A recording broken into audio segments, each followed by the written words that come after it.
একটি চাকা যদি একটি চাকার পরিধি 5 মিটার হয়, দেখেন 5 মিটার পরিধি, পুরো পরিধির মান দেওয়া আছে, পরিধি মানে পুরো 2 পাই আর এর ভ্যালু দেওয়া আছে, এই যে 2 পাই আর পুরো 2 পাই আর এর ভ্যালু দেওয়া আছে, তাহলে 20 মাইল পথ অতিক্রম করতে, দেখেন এবার মাইলে দেওয়া আছে, দেখছেন মাইল সমস্যা নাই আমাদের এইসব, এই জন্যই তো এককের কনভার্সন, পরিমাপ এগুলো জানতে হবে। 20 মাইল, তাহলে ঘুরতে ঘুরতে অতিক্রান্ত দূরত্ব এস, এই এস হলো 20 মাইল। অতিক্রম করতে চাকাটি কতবার ঘুরবে, কতবার ঘুরবে, ঘূর্ণন সংখ্যা এন চাইছে, তাহলে ঘুরতে ঘুরতে অতিক্রান্ত দূরত্ব এস ইকুয়াল টু কি, টুয়াইস পাই আর ইন্টু হচ্ছে এন। তাহলে যেহেতু ঘূর্ণন সংখ্যা বের করবে, এন রেখে দেন, বাকিগুলো এই পাশে পার করেন, তাহলে এটা হচ্ছে এস, এই হচ্ছে 2 পাই আর গুণ ছিল, এই পাশে এসে ভাগ হলো, ইজ ইকুয়াল টু এন। এখন এস এর ভ্যালু কত, এস এর ভ্যালু হচ্ছে 20 মাইল, দেখেন এদিকে তাকান, এস এর ভ্যালু দূরত্ব 20 মাইল। এইবার দেখেন এদিকে তাকান, পরিধি দেওয়া আছে মিটারে, এই কিলো দূরত্ব দেওয়া আছে মাইলে, তাহলে হয় এই মিটারকে মাইল বানাতে হবে, নাহলে এই মাইলকে মিটার বানাতে হবে, একই একক বানাতে হবে। তো মাইলকে মিটার বানাতে আমি পারি। 1 মাইল, এদিকে তাকান, 1 মাইল ইকুয়াল টু 1.6 অন কিলোমিটার। কিলোমিটারকে তো মিটারে বানাতে হলে, কিলোমিটারে আসতে পারলেই তো মিটারে চলে যেতে পারবো, কারণ কিলোমিটারকে আবার 1000 দিয়ে গুণ করে দিলেই তো হয়ে গেল মিটার। আমার কথা কি বুঝছেন? এই হচ্ছে 20 মাইল, এই 20 মাইলকে 1.6 অন দিয়ে গুণ করলাম, হয়ে গেল 1.6 অন বা 1.6 দেন, 1.6 অন, এই পয়েন্টের পরে এখানে 1, এটা 1 দিলে পরে ক্যালকুলেশনটা একটু জটিল হবে না? এটাকে 1.6 দিলে, কারণ 6 এর পরে 1, একটু বাদ দিলে সমস্যা নাই, অ্যাপ্রক্সিমেট করতেছি, তো 1.6 অনের জায়গায় 1.6 দেন, ক্যালকুলেশন সহজ হবে। হ্যাঁ, 1.6, তাহলে 20 মাইলকে 1.6 দিয়ে গুণ করে কেবল কিলোমিটার করছি, এই কিলোমিটারকে আবার 1000 দিয়ে গুণ করলাম, তাইলে হলো মিটার, বুঝছেন? এই যে মিটার বানায় ফেলছি। আর এই পুরো 2 পাই আর এর ভ্যালু দেওয়া আছে কত, 5 মিটার, ইজ ইকুয়াল টু ঘূর্ণন সংখ্যা n।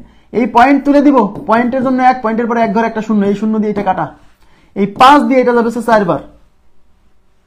দেখেন এই 4 দিয়ে 16 কে গুণ করলে 4 16 তে 64, আর এখানে আছে 100 মানে দুইটা শূন্য, 6400 বার ঘুরবে, 6400 অপশন আছে, এই যে 1 নাম্বার অপশন ইজ রাইট। ভয় পাবেন না, ক্যালকুলেশন খুবই সহজ, কিন্তু বিশ্বাস রাখতে হবে যে আপনি পারবেন।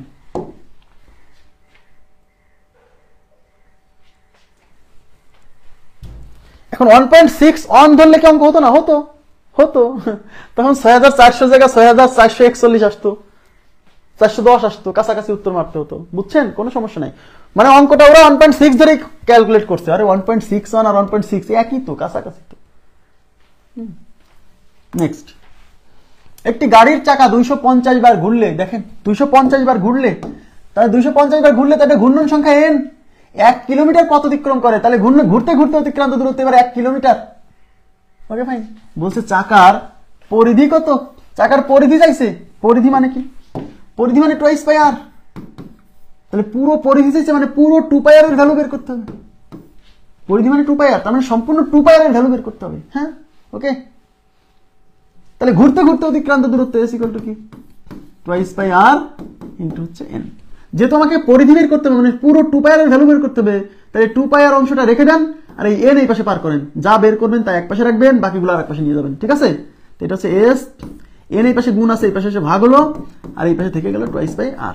এই s এর মান কত, s এর মান হচ্ছে অতিক্রান্ত দূরত্ব 1 কিলোমিটার, 1 কিলোমিটার, এটা হচ্ছে 1 কিলোমিটার। কিলোমিটারকে মিটার বানালাম কেন, এই যে অপশনে মিটারে আছে যে, হ্যাঁ, তাহলে 1 কিলোমিটারকে 1000 দিয়ে গুণ করে মিটার বানালাম, আর এই n এর, সরি n কত, n হচ্ছে 250, এই যে n এর মান 250 বার ঘুরবে, is equal to twice pi R.